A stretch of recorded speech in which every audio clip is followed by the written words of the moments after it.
El Servicio Electoral ratificó las candidaturas presidenciales independientes tras aprobar las firmas presentadas por Franco Parisi y Tomás Jocelyn Holt. Además, confirmó la correcta inscripción del resto de los aspirantes a la moneda.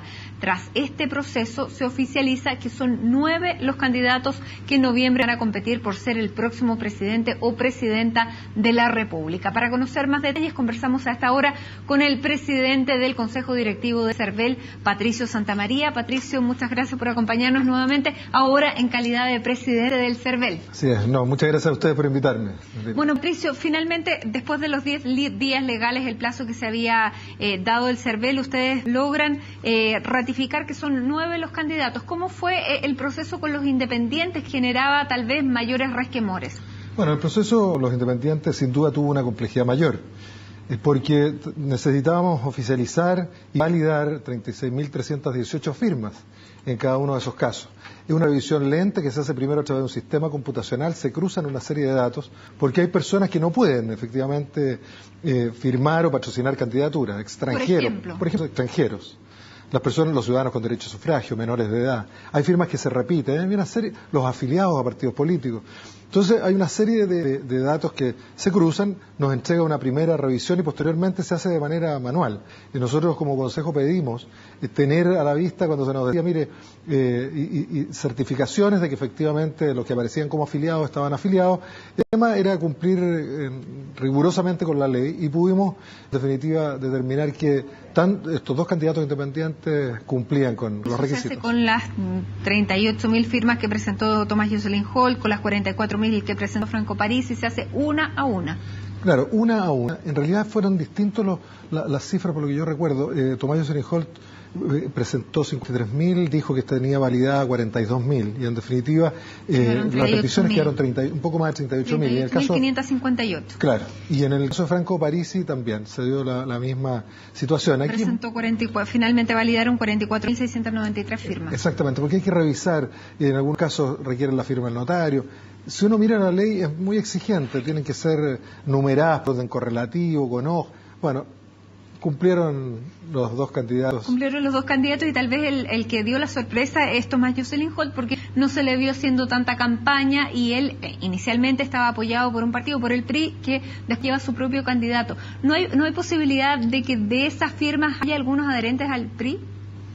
No, nosotros en las firmas de Tomás Jocelyn Holt, sí. No, está absolutamente revisado y son independientes que tenían derecho a firmar y a suscribir. A nosotros en realidad lo que nos interesa es ser en eso muy preciso, porque a partir de hoy día, que es la publicación en el diario oficial, vio que nos anticipamos, incluso teníamos plazo hasta el 1 sí. de septiembre, el domingo, y lo hicimos el día miércoles. A partir de este plazo empieza a correr un plazo de 5 días, hasta el lunes 2 de septiembre, en el cual pueden plantearse reclamaciones. No solamente en el tema presidencial, en todas las demás elecciones, también a senadores, senadoras, diputados, diputadas, consejeros y consejeras regionales. La única diferencia es que en este último caso van al Tribunal Electoral Regional, en cada una de las regiones, y en el caso parlamentario y presidencial va al Tricel. Estos 5 días. Con posterioridad, el tribunal, de acuerdo a la ley, tiene 10 días desde que se interpone el reclamo para los efectos de fallar. Aquí empezamos la carrera contra el tiempo, porque es indispensable hacer la inscripción en el registro especial. Esa inscripción también fija un derecho bien importante. Hasta ese minuto, cualquier candidato o candidata se puede retirar. Pero una vez que aparece en la papeleta y no se puede retirar. No, una vez que aparece inscrito en el registro especial, que eso ocurre dentro de los 3 días siguientes al 2, podría ocurrir el día 5, por ejemplo. Si es que no hay reclamaciones, podría ocurrir el día 5 o podría ocurrir el día 3. La ley señala que dentro de los 3 días siguientes al momento en que vence el plazo para las reclamaciones, si no las hay, o de que el tribunal dicta el fallo, si hubiera reclamaciones, se produce la inscripción en el registro. Hasta ese minuto los candidatos o candidatas se pueden tirar. Después hay otros efectos que también están regulados por la ley que a veces la ciudadanía desconoce, que son bien interesantes. En el evento ya no se pueden retirar los candidatos, solamente está resuelto el caso de fallecimiento. Ya ha ocurrido. Si el fallecimiento ocurre desde el momento de la inscripción en el registro especial hasta 8º día anterior a la elección, los partidos o pactos que los presentan pueden cambiar al candidato. Pueden sustituirlo, incluso la ley hasta elimina. 8 días antes. Hasta 8 días si antes. pasara después, a las ya 0 no tiene. horas del 8º día hasta el día de la elección ya no hay posibilidad de cambiar. Se quedan sin candidato. Y, bueno. los candidatos y los votos tienen también distintos efectos. Los votos que obtenga esa persona se consideran nulos y por ende no se computan. Y no se pagan. No, obviamente no. Y no se pagan. Bueno, esperemos que eso no le ocurra a ninguno de los candidatos. Claro. Son 9 candidatos entonces ya oficialmente inscritos para la presidencia, 69 para el Senado, 469 para la Cámara de Diputados y 1.448 para los cores. Exactamente. Ahora usted hablaba del tema del TRICEL que tiene que, en caso de reclamación, dar su última palabra. ¿Qué es lo que ocurre en el caso del candidato Luciano Cruzcoque, que va por la circunscripción de Antofagasta y que se ha apelado mucho a que él habría sido ministro, habría ejercido labores de ministro, y un secretario de Estado, tiene que dejar un año antes su cargo para poder postular a un cargo de elección popular, como es el cargo senatorial. Y en ese sentido el Partido Socialista ha pedido a la Contraloría que emita un informe, y si no, dicen que también van a acudir al TRICEL. ¿Qué pasa en el caso de esa candidatura? Bueno, en el caso de esa candidatura fueron revisados los antecedentes y fue aceptada, como apareció el día publicado en el diario. ¿Por qué fue aceptada por el diario oficial? Bueno, fue aceptada por lo siguiente. Yo diría que la fase entre la declaración y la inscripción en el registro de candidatos tiene como dos componentes. Uno, que es el componente más bien administrativo, el componente de revisión de los antecedentes que acompañan los candidatos y candidatas. ¿Qué se revisa? Primero, que efectivamente estén bien declarados, en el caso de los partidos, por las autoridades pertinentes, o en el caso de los independientes, por los 5 independientes que puedan válidamente patrocinar la candidatura. Que lo acepte, se ha dado caso que los candidatos no firman, con los nervios y no aceptan. Bueno, que se acompañe el nombre o se designe un administrador electoral, que se dé una cuenta para los aportes reservados, y además que se acompañe una declaración jurada donde el candidato ante notario o ante oficial de registro civil competente declara bajo juramento que cumple con todos los requisitos para ser senador, diputado, presidente, y que no incurre en ninguna inhabilidad. Además de eso, se acompaña, la ley solo exige los antecedentes emocionales. ¿Y el CERVEL no tiene la competencia necesaria para poder cuestionar eso? Históricamente y desde siempre el Servicio Electoral hace esta revisión de manera general. Y yo le digo por qué, porque una declaración jurada que emite un candidato no puede ser cuestionada. Nosotros, ¿cómo podría? Bueno, pero si la gente miente, están los mecanismos, ¿no es cierto?, para precisamente conseguir que esa mentira se sancione. No lo digo por Luciano Cruzcoque, pero hay un duda, cuestionamiento también sí. A su candidatura especial, porque él recibió trato de ministro, ejerció funciones como ministro y finalmente, claro, legalmente no era ministro, pero vamos a ver qué es lo que resuelve la Contraloría. Yo diría que en ese caso bien puntual, lo que hay es un debate jurídico respecto de un tema determinado, y por ende, en nuestra opinión, corresponde que se resuelva en la sede judicial. Conversamos hace un tiempo atrás, yo en mi calidad de consejero, precisamente en el canal, y veíamos que ahí se abre una posibilidad en el Tribunal Calificador de Elecciones, entre estos 5 días corridos, ¿no es cierto?, por ejemplo, para una objeción, no solamente en ese caso, en todos los casos, y también hay una situación que podría ser resuelta por el Tribunal Constitucional, pero más bien está reservada para los parlamentarios que incurren en el ejercicio del cargo a una inhabilidad. ¿Y qué plazo tiene el TRICEL para actuar en este caso? El Tribunal Calificador, de acuerdo a la ley, tiene 10 días para resolver desde el momento que se interpone cualquier reclamo. ¿Y qué pasa si la Contraloría emite un informe después?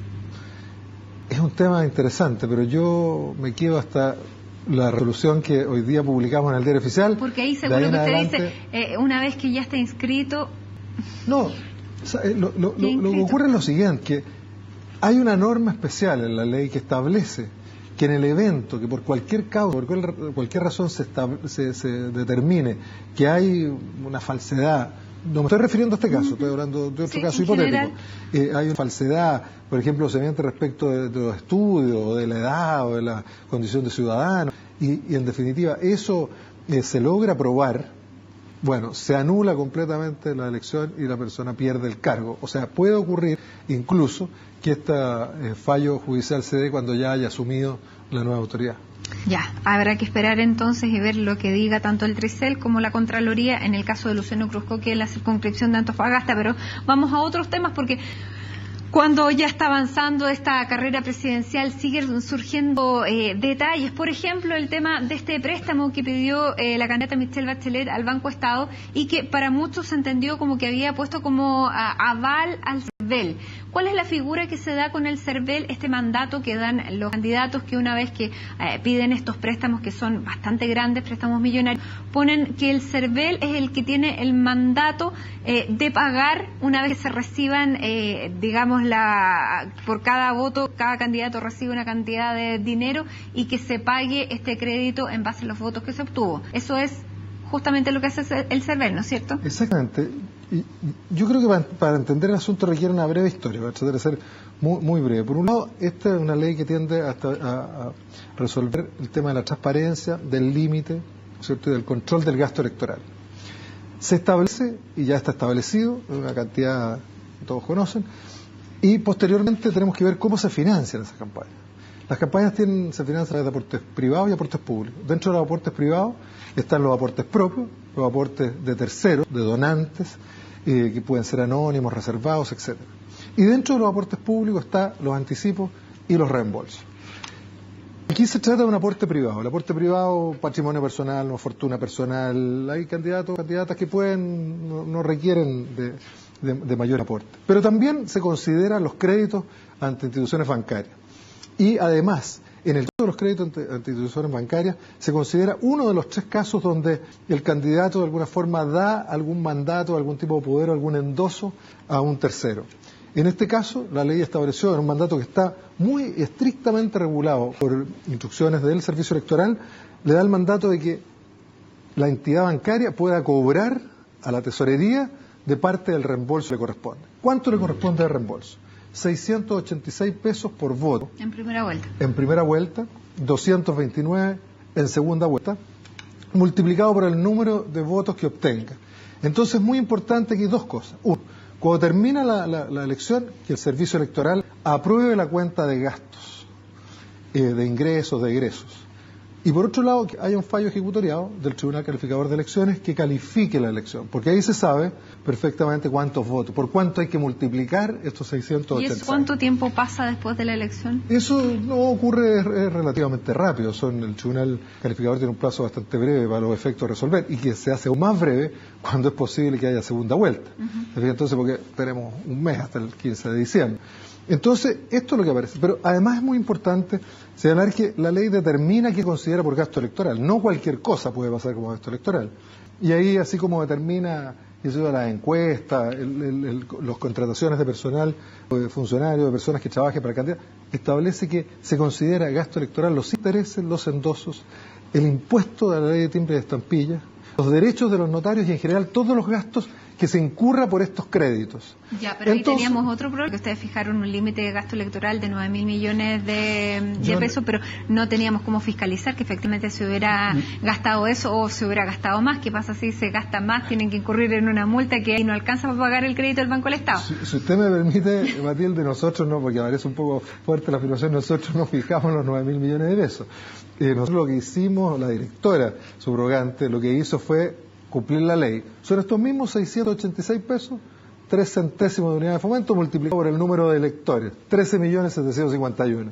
De ahí sale. A medida que aumenten los electores va a ir aumentando esto. ¿Y qué pasa si se supera el No tenemos el facultades. Gasto, Ese es un tema, lo habíamos conversado. No sí. tenemos facultades, salvo que haya una denuncia específica, una denuncia fundada. Pero por lo así tanto, como los está, bancos no tenemos facultades. tienen absoluta garantía de que les van a reembolsar, porque no es como saber si gastaron más como para, sí, lo que ocurre es que cursar multas. Porque ¿qué pasa si se gasta más? Hay una multa, tienen que dar el dinero al CERVEL. ¿Qué pasa? Hay una multa. Si efectivamente se pudiera saber. Sí, hay una multa de beneficio fiscal que es una escala que va aumentando. Puede ser que me equivoque, pero por los primeros X cantidad, un 30% del valor, un 50%, vale decir, hay una sanción en dinero muy relevante para el candidato. Pero como usted dice, nosotros lo único que nos corresponde hacer es recibir esos balances y ver si facturas, las boletas, si se ha producido, por ejemplo, Pero decía que la posibilidad del mandato es una forma en que el candidato no cobra directamente. Hay otra forma donde los candidatos, por ejemplo, contratan a una imprenta, contratan una encuesta y endosan el sistema del factoring, endosan la factura y es el proveedor el que cobra directamente esa factura una vez que la tesorería va a hacer el reembolso. Y hay una tercera forma, que también yo creo que es bueno, cuando los candidatos reciben de parte de sus partidos determinada propaganda, ellos le endosan para que el partido cobre lo que les corresponde por reembolso, siempre que sean las condiciones que yo les he señalado. Pero finalmente se cobra. Ahora, con esta cantidad de candidatos, ¿se complejiza el día de la elección el trabajo del CERVEL, Patricio? Sí, creo que sí. Usted daba las cifras de los declarados. Yo diría, por ejemplo, en Cores, por ejemplo, de los declarados, 1.447 fueron rechazados 180. De 69 senadores fueron rechazados 2, de los diputados fueron rechazados 15. Se complejiza, sin duda vamos a tener que hacer muchos votos, hay muchas circunscripciones provinciales, pero estamos preparados y con muchas ganas y energía de sacar adelante esta elección. Estamos partiendo. Muchísimas gracias, Patricio Santamaría, por acompañarnos otra vez aquí en CNN Chile. Lo vamos a tener muchas veces de invitado porque son muchos los temas que van surgiendo a medida que avanza el tiempo para la fecha de esta elección presidencial, senatorial, de todo tipo, que va a ser el 17 de noviembre. Muchas gracias.